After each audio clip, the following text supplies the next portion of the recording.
वो बड़ी प्रसिद्ध पिक्चर है जिसमें माननीय अडवाणी जी बैठे हुए हैं और उस समय युवा कार्यकर्ता थे श्री नरेंद्र मोदी जी, वो नीचे बैठे हुए हैं, अडवाणी जी बैठे हुए हैं चेयर के ऊपर। तो कहीं ना कहीं दिग्विजय सिंह जी को भी अब वो बहुत वरिष्ठ हो गए हैं, राजनीति को उन्होंने देखा है, तो इस रूप में जाके हो सकता है उन्हें इस बात। हमारे श्री नरेंद्र मोदी जी गुदड़ी के लाल हैं और उनका नेतृत्व जवाहर के लाल जी से है, तो वो अप साइड डाउन है, इसलिए अपनी पार्टी को अप साइड डाउन लेके आए हैं। हमारे नरेंद्र मोदी जी गुदड़ी के लाल हैं, वो बॉटम से अप उठे हैं, तो पार्टी को भी बॉटम से अप करके ऊपर तक ले जा रहे हैं।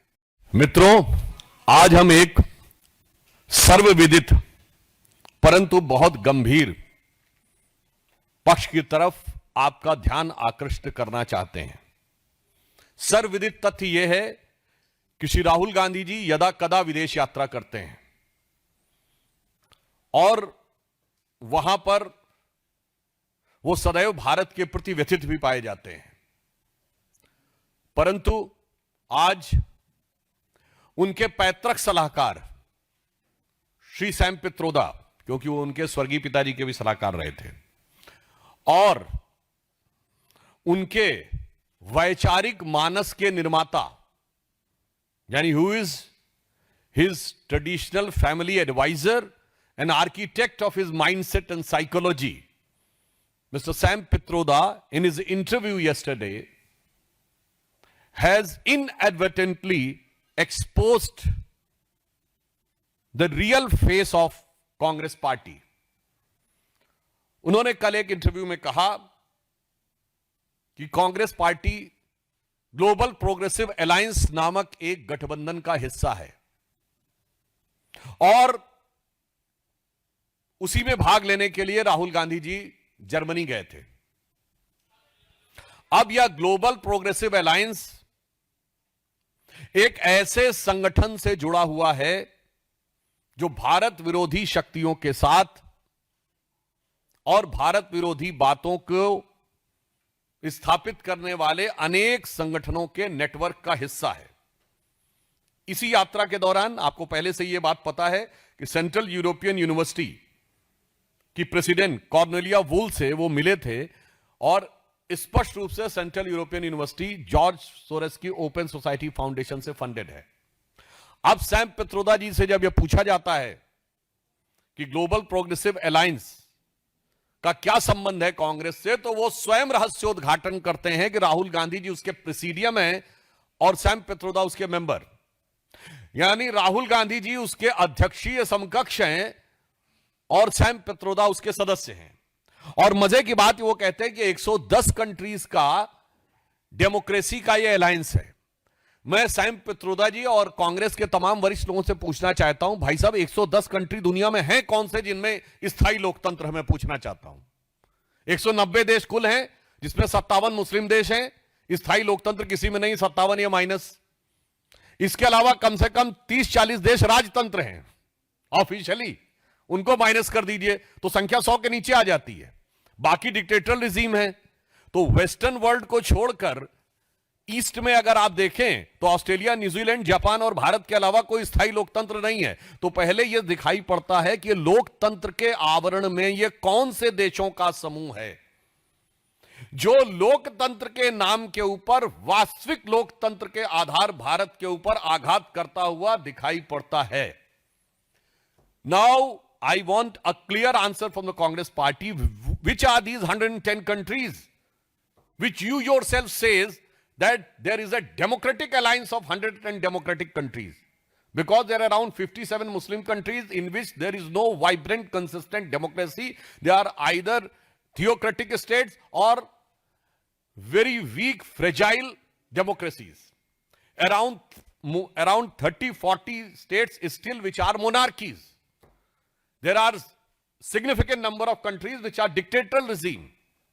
So which are these countries which in the disguise of democratic countries try to damage the cradle of democracy in the world, that is India? Because there are only 33-34% population which is under democracy in the world, out of which 17% are we. Other than the Western world, In East, only India, New Zealand, Australia, and Japan are the consistent, strong, vibrant democracies. So when it was asked, it has been exposed that Congress is officially there having position in that global alliance which tried to malign and mar the reputation and democracy in India. उसके बाद उनसे सवाल पूछा जाता है कि George source के साथ जुड़े लोगों के साथ वो उठते बैठते हैं, तो वो क्या कहते हैं, मुझे कोई फर्क नहीं पड़ता। इंग्लिश में उन्होंने कहा वी डोंट केयर। तो मैं आज कांग्रेस से पूछना चाहता हूं कि अगर आप ये कह रहे हैं वी डोंट केयर, तो मैं उनसे पूछना चाहता हूं whom do you care? फिर मैं कह रहा हूं, आपने कहा मुझे किसकी परवाह नहीं, तो आज हम कांग्रेस से पूछना चाहते हैं आपको किसकी परवाह है, जो बाध्य करता है कि आप संसद के सत्र के दौरान जाते हैं, वहां पर किसकी परवाह है, किसका दबाव है और किसके हुक्म का पालन करने के लिए आप विदेश जाते हैं, चलते संसद सत्र के दौरान और भारत विरोधी शक्तियों के साथ मंच साझा करते हैं। इससे एक बात बहुत स्पष्ट हो गई है कि कांग्रेस पार्टी अब सैम पित्रोदा के यह कहने के बाद, मैं कांग्रेस पार्टी से पूछना चाहता हूं, भारतीय जनता पार्टी कांग्रेस पार्टी से पूछना चाहती है, क्या आप भारत विरोधी वैश्विक दुरभिसंधि के सदस्य बन गए हैं? We want to ask the Congress party, have you become the member of the nefarious nexus of anti-India global forces, as it has been accepted by Mr. Sam Pitroda, giving a proper and categorical reference to Rahul Gandhi? और अब ऐसा प्रतीत होता है कि भारत विरोधी इस वैश्विक दुरभिसंधि के राहुल गांधी जी भारतीय राजनीति में स्थायी प्रवक्ता हो गए हैं। जैसे संयुक्त राष्ट्र संघ में स्थायी प्रतिनिधि होते हैं, वैसे राहुल गांधी जी भारत विरोधी वैश्विक शक्तियों के गठजोड़ के भारत की राजनीति में स्थायी प्रतिनिधि हो गए हैं। It seems if Congress doesn't reply categorically, then it can be inferred that Rahul Gandhi has become the permanent representative of anti-India global nefarious nexus to malign and mar the democratic process of India. अब इससे पहले भी याद करिए, एक संगठन FDLAP forum for democratic liberties Asia Pacific की को चेयरमैन सोनिया गांधी जी पाई गई थी। वो को चेयरमैन अभी भी हैं और ये भी जॉर्ज सोरस से फंडेड था, जिसका जवाब आज तक कांग्रेस ने नहीं दिया हुआ है। और अभी राहुल गांधी जी कुछ दिन पहले, आपको ध्यान हो, बहुत आपत्ति किए थे कि Russian president Shri Vladimir Putin ji से उनकी मुलाकात नहीं हुई। मुलाकात सिर्फ भारत सरकार मेजबानी नहीं तय करता, मेहमान भी तय करता है। मैं राहुल गांधी से पूछना चाहता हूं कि आप अभी जर्मनी गए थे, तो आपने फ्रेडरिक एबर्ट स्टिफ्टंग नामक जिस संस्थान में जाकर भारत विरोधी बयान दिया, FBS, Friedrich Ebert Stiftung, this is banned in Russia since 2025. The Department of Ministry of Justice in April 2025 of Russia has stopped all the activities of this organization in Germany. अब आप बताइए, आप किसी देश के द्वारा अनलॉफुल और देश विरोधी घोषित किए गए संगठन के फोरम पे जाकर भाषण देंगे, फिर कहेंगे कि वो देश आपको मिलना नहीं चाहता आपसे। इससे यह स्पष्ट हो जाता है। और इससे पहले भी आप लोगों को यदि विस्मृत हो गया हो तो मैं दोबारा स्मरण दिलाना चाहता हूं कि 23 जनवरी 2020 को वर्ल्ड इकोनॉमिक फोरम डावोस में जॉर्ज सोरस ने बाकायदा कहा था कि दुनिया में सिविल सोसाइटी को दोबारा स्थापित करने के लिए और नेशनलिस्ट फोर्सेस को समाप्त करने के लिए $1 बिलियन उन्होंने रखा है और भारत और प्रधानमंत्री श्री नरेंद्र मोदी जी का नाम उन्होंने सिंगल आउट करके कहा था। यानी अब ये कोई ढकी छुपी बात नहीं है कि on 23rd of January 2020 George Soros in the World Economic Forum in Davos has categorically pledged $1 billion to establish the battle for erosion of civil society and fights nationalist. Again, I am emphasizing, fight nationalist. It means those who are fighting are definitely not nationalist. And then he said that during the speech, he singled out the India, calling the rise of nationalism under Modi government as the biggest and frightening setback. यानी भारत में श्री नरेंद्र मोदी जी के नेतृत्व में राष्ट्रवाद का उदय उनके लिए बहुत गंभीर धक्के के समान है।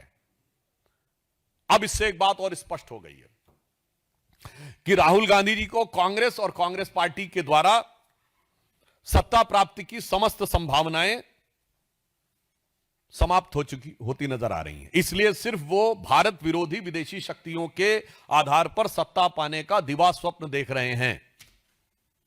क्योंकि अगर वो ये कहते हैं कि उनको चुनाव में वांछित सफलता नहीं मिलती, तो मैं आप सबसे पूछना चाहता हूं, आपने कितनी बार कांग्रेस के कार्यकर्ता सम्मेलन देखे हैं विगत 11 वर्षों में? राहुल गांधी जी को प्रोजेक्ट करने की यात्राएं देखी हैं? हमारी पार्टी में बूथ लेवल वर्कर्स के सम्मेलन जिलों जिलों में होते हैं। कांग्रेस के कितने सम्मेलन आपने देखे? मंडल अध्यक्ष स्तर के कितने सम्मेलन देखे? जिला अध्यक्ष, जिला स्तर के कार्यकर्ताओं के कितने प्रशिक्षण वर्ग देखे?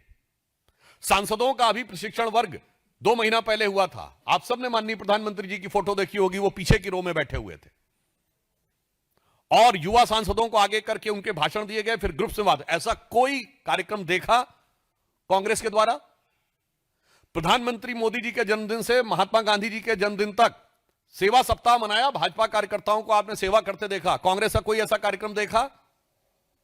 सांसद खेलकूद स्पर्धा भाजपा के और एनडीए के सारे सांसद कर रहे हैं, अब तक 1 करोड़ युवा उसमें सहभागिता कर सकें। धरातल पे कांग्रेस के सांसदों को ऐसा कोई काम करते देखा? यानी वो एक ऐसा बल्लेबाज हो गया जो नेट प्रैक्टिस करता नहीं है और मैच में आउट होने पे अंपायर को दोष देता है। और सिर्फ इतना ही नहीं है, नेट प्रैक्टिस नहीं करते हो तो अलग है, आपस में लड़ते खूब है। कांग्रेस जहां जहां सत्ता में है, हम विपक्ष में थे तो हमने मॉडल दिया था। गुजरात का मॉडल था, मध्य प्रदेश की सरकार ने एक मॉडल दिया था। जब यूपी में हमारी क्लियर मेजॉरिटी की सरकार आई 90 के दशक में, वहां हमने एक मॉडल दिया था। मगर कांग्रेस ने क्या मॉडल दिया? आपकी सरकार है, दिखाइए। कर्नाटक में आपको प्रस्तुत करना चाहिए, एक गवर्नेंस का मॉडल है। हिमाचल में गवर्नेंस का मॉडल दिखाइए, तेलंगाना में गवर्नेंस का मॉडल दिखाइए। तो वहां मॉडल क्या रहता है? जहां सत्ता में आते हैं आपस में लड़ते हैं। राजस्थान में गहलोत जी और पायलट जी लड़ते रहे जब तक सत्ता रही। छत्तीसगढ़ में के.एस. सिंहदेव और भूपेश बघेल लड़ते रहे जब तक सत्ता रही। अब कर्नाटक में डी.के. शिवकुमार और सिद्धारमैया लड़ रहे हैं। यानी ये ऐसे खिलाड़ी हैं जो नेट प्रैक्टिस करते नहीं और दोनों बैट्समैन एक दूसरे से लड़ते हैं और रन आउट होने पे अंपायर को दोष देते हैं और फिर स्टेडियम के बाहर किसी से कोशिश करते हैं कि किसी तरीके से मैनेज करके हारे हुए मैच को जीता साबित कर दिया जाए। मुझे लगता है कि भारत के लोकतंत्र के लिए एक बहुत गंभीर और खतरनाक सवाल पैदा करता है।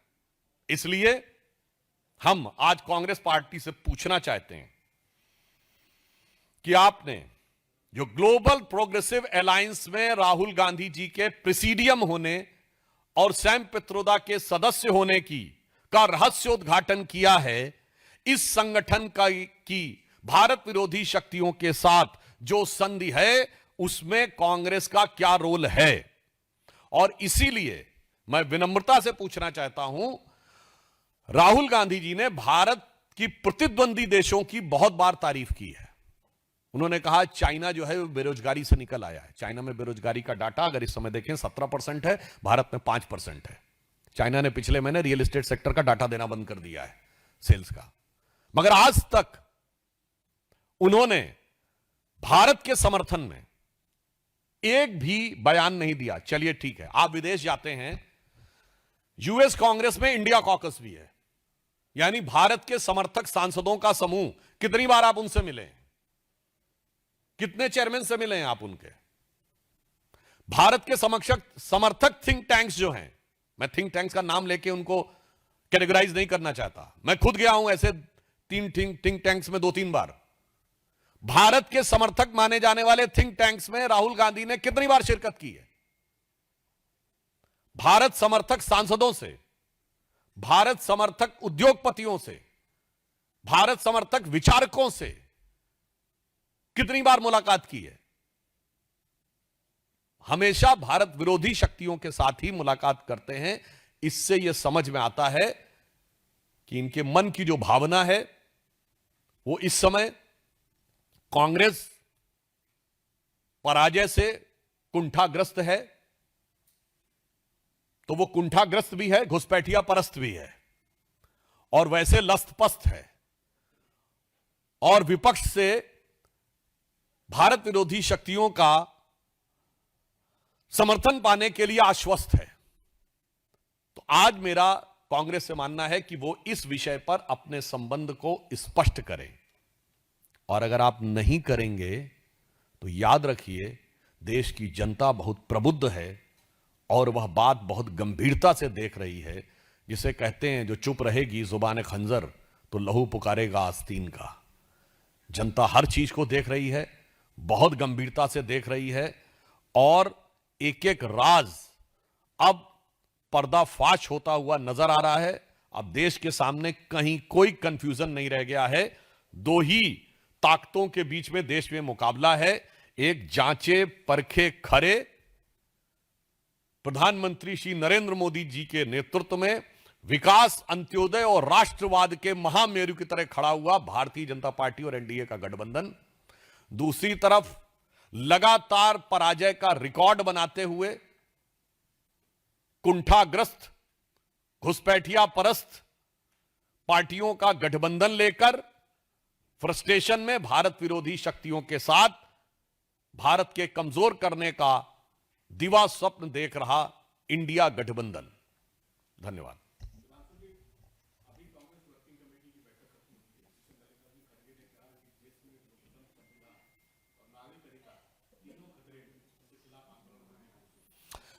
देखिए, इस विषय में मैं सिर्फ इतना कहना चाहूंगा कि जो लोग ये कहते हैं कि बोलने की स्वतंत्रता और अन्य अन्य चीजों के बारे में, आज डिजिटल जमाना है और पिछले 11 वर्षों में आप सब लोग जाके चेक कर लीजिएगा, प्रधानमंत्री श्री नरेंद्र मोदी जी के विरुद्ध आलोचना नहीं, अपमानजनक नहीं,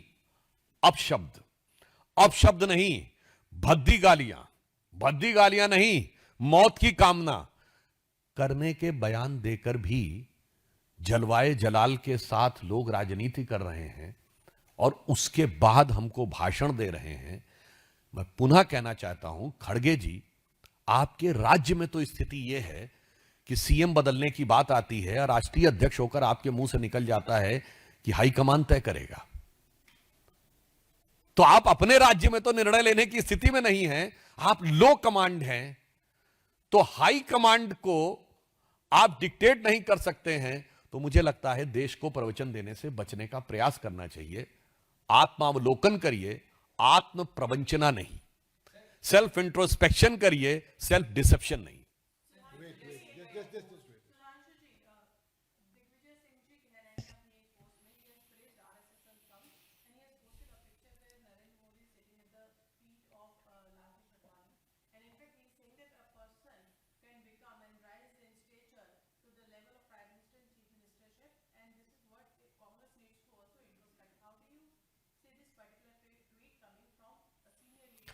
देखिए, वो बड़ी प्रसिद्ध पिक्चर है जिसमें माननीय अडवाणी जी बैठे हुए हैं और उस समय युवा कार्यकर्ता थे श्री नरेंद्र मोदी जी, वो नीचे बैठे हुए हैं, अडवाणी जी बैठे हुए हैं चेयर के ऊपर। ये भारतीय जनता पार्टी की कार्यशैली का एक प्रतीक है कि धरातल से जुड़ा हुआ व्यक्ति किस प्रकार अपनी प्रतिभा, क्षमता और संगठन के सहयोग से शीर्ष स्तर पर पहुंचकर भारत के सबसे लोकप्रिय और विश्व के सबसे लोकप्रिय नेतृत्व के रूप में उभरने में सफल होता है। तो कहीं ना कहीं दिग्विजय सिंह जी को भी, अब वो बहुत वरिष्ठ हो गए हैं, राजनीति को उन्होंने देखा है, तो इस रूप में जाके हो सकता है उन्हें इस बात का एहसास हो रहा हो, क्योंकि हमारे श्री नरेंद्र मोदी जी गुदड़ी के लाल हैं और उनका नेतृत्व जवाहर के लाल जी से है, तो वो अपसाइड डाउन है, इसलिए अपनी पार्टी को अपसाइड डाउन लेके आए हैं। हमारे नरेंद्र मोदी जी गुदड़ी के लाल हैं, वो बॉटम से अप उठे हैं, तो पार्टी को भी बॉटम से अप करके ऊपर तक ले जा रहे हैं।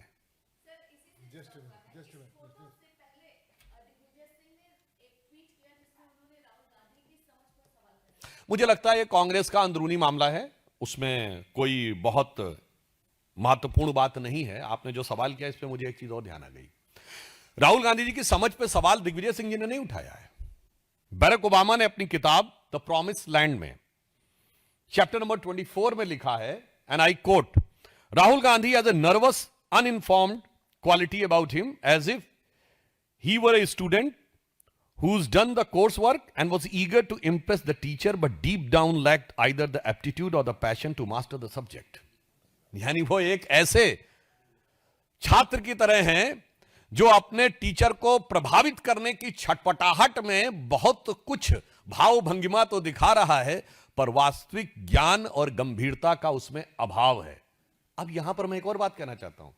भाई साहब, यूएस प्रेसिडेंट किसी के बारे में अगर ओपिनियन बनाता है तो ये यूएस में बहुत डाउन द लाइन आर्काइव्स में जाता है। उसके बाद यूएस में उनको बुलाया जा रहा है बड़ी बड़ी यूनिवर्सिटीज के द्वारा। ये अपने आप में आश्चर्यजनक नहीं लगता आपको?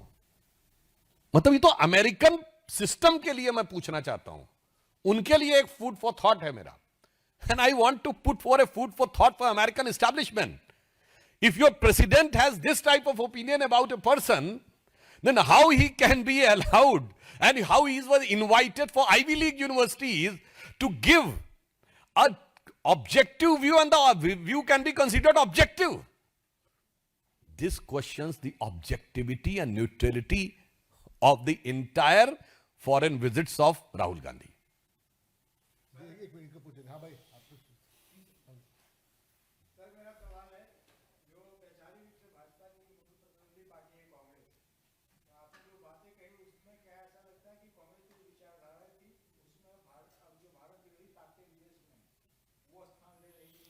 नहीं, कांग्रेस हमारी वैचारिक रूप से विरोधी पार्टी नहीं है, वो विचारहीन पार्टी है। क्योंकि विचारधारा आधारित भारत की राजनीति में दो ही दल हैं, भारतीय जनता पार्टी और कम्युनिस्ट पार्टी। कांग्रेस नेता आधारित दल है। Congress is fundamentally a leader based power oriented party. We are cadre based ideology oriented party.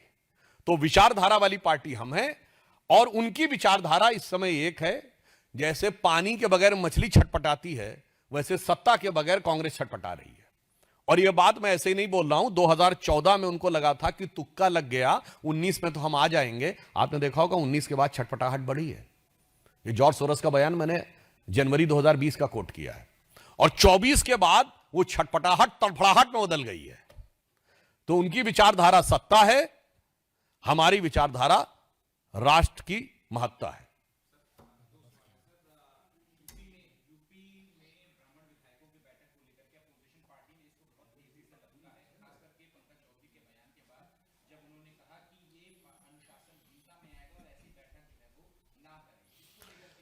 देखिए, इस बारे में पार्टी की प्रदेश यूनिट अपना विचार व्यक्त कर चुकी है, और भारतीय जनता पार्टी सभी वर्गों का सम्मान, सबका स्थान और सबके उत्थान के विचार के ऊपर आधारित होकर चलती है।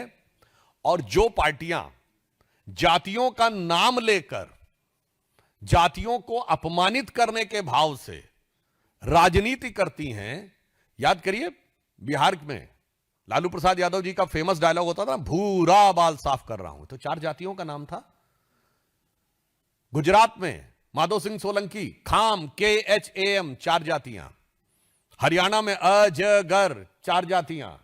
कर्नाटक में अहिंदा 4 जातियां। तो जातियों के आधार पर समाज के टुकड़े करके राजनीति करने के ख्वाब देखने वालों को जरा बिहार से देखना चाहिए। जो कहते थे भूरा बाल साफ कर रहा हूं लालू जी, उनके बिटवा ने आके पूरा बाल साफ कर दिया है, मुंडन करवा दिया है। तो आगे विरोधियों को भी इसके लिए तैयार रहना चाहिए।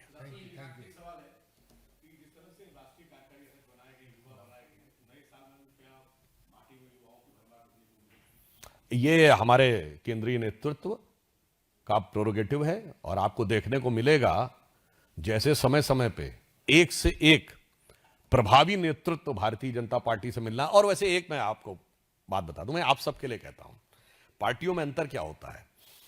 आज हमारे कार्यकारी राष्ट्रीय अध्यक्ष श्री नितिन नवीन जी बने हैं। आप में से किसी को इस विषय की जानकारी नहीं होगी बनने से पहले।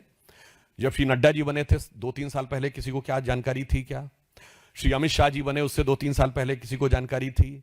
श्री नितिन गडकरी जी बने उससे पहले कोई 2-3 साल पहले किसी को जानकारी थी? श्री राजनाथ सिंह जी दिसंबर 2005 में बने, 2-3 साल पहले किसी की जानकारी थी? ये होता है कार्यकर्ता आधारित व्यवस्था। और आज मैं आपसे पूछूं, जब अमृत काल समाप्त होगा 2047 में भाजपा का राष्ट्रीय अध्यक्ष कौन होगा? कोई नहीं बता सकता आप में से, मगर कांग्रेस में बता सकता है कि अगर पार्टी रही तो राष्ट्रीय अध्यक्ष या वास्तविक राष्ट्रीय अध्यक्ष यानी राष्ट्रीय अध्यक्ष या हाई कमांड जिसके हाथ में कमान होगी वो इसी परिवार से होगा। सपा राजद में यदि पार्टी रही तो कमान इन्हीं के हाथ में होगा और जितने भी क्षेत्रीय दल हैं उनमें कमान इसी के हाथ में होगा। इसीलिए मैंने कहा ये leader based power oriented parties का पैटर्न है, हमारा कार्डर बेस्ड आइडियोलॉजी ओरिएंटेड पार्टी का पैटर्न है।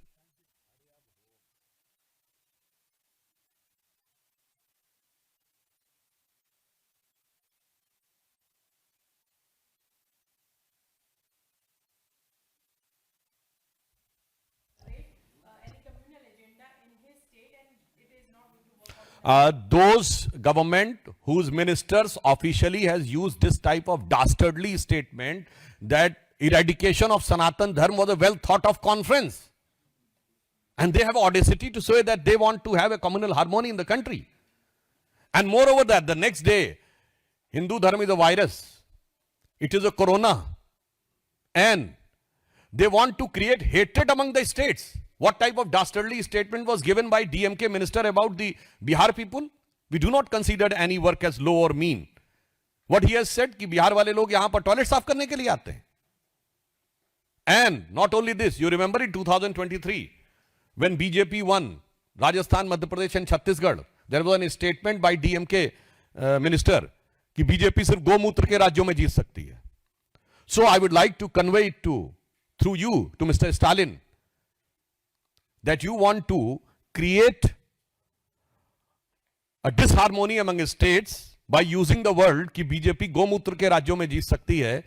We have expanded down the south and others, that's altogether different. But one thing मैं डीएमके से कहना चाहूंगा, there is a antifungal, antibacterial, medicinal patent for gomutra in US and the patent number is 6410059. Kindly convey it to Stalin ji and his ministers that you are saying that the BJP can only win in the gomutra states and there is a US patent for antibacterial, antifungal, medicinal properties for gomutra, that is 6410059. So you have to clean your Macaulay Marxist mindset or the Stalin's legacy through gomutra, then you will be able to have an organic, natural mindset to witness the real India. Thank you.